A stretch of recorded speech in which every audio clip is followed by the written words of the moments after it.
bóni ti rí ọlá lè ṣàìrí bẹ́ẹ̀ òun ló fà á tí babaláwo tó fi ń dífá ọ̀rọ̀ ọ̀run.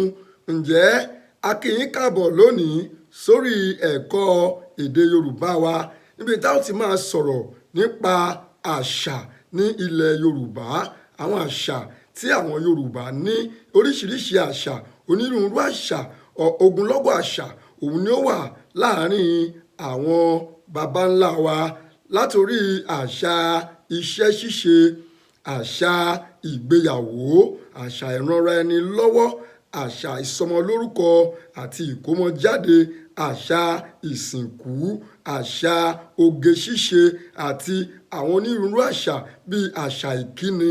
Nítorí pé Yorùbá jẹ́ àwọn ìran kan tí ó fẹ́ràn láti máa pọ́nilé, láti máa bọ̀wọ̀ fúnni. Òun ni ó fà á tí onírúurú àṣà tó fi wà ní ilẹ̀ Yorùbá. Àwọn àṣà wọ̀nyí a ó máa yẹ̀ wọ́n wò lọ́kọ̀ọ̀kan èjèèjì. Ọ̀tọ̀ làṣà ìsìnkú, àṣà ìsìnkú ò papọ̀ mọ́ àṣà ìgbéyàwó. Ọ̀tọ̀ làṣà oyè jíjẹ ò papọ̀ mọ́ àṣà ìkómọjáde. Ọ̀tọ̀ ni àṣà iṣẹ́ ṣíṣe ò papọ̀ mọ́ àṣà ìranra ẹni lọ́wọ́. Ọ̀kọ̀ọ̀kan àwọn àṣà wọ̀nyí ni ó dúró tí ó ní iṣẹ́ tí wọ́n ń ṣe, tí ó ní ohun tí a fi ń mọ̀ wọ́n, ohun tí Yorùbá fi ń ṣe ní ilẹ̀ Yorùbá. Kí là ń wí? A sọ̀rọ̀ nípa àṣà ìdálù, òun ni ìṣèlú.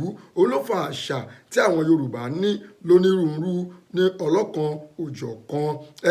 Lónìí kò ní jù báyìí lọ lórí ẹ̀kọ́ èdè Yorùbá wa tòtẹ̀ yìí. Kó tó di ìgbà míì tí a ó máa mú àkọ̀tún wá fún yín, ẹ̀yin lè fẹ́ kọ́ èdè Yorùbá síwájú sí i.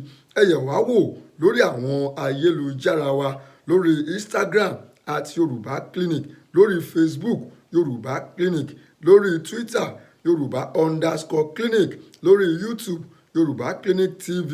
Tó bá jẹ́ ẹ̀rọ alágbàtà wa ni, ẹ yẹ̀ wá wò lórí www.yorubaclinic.com.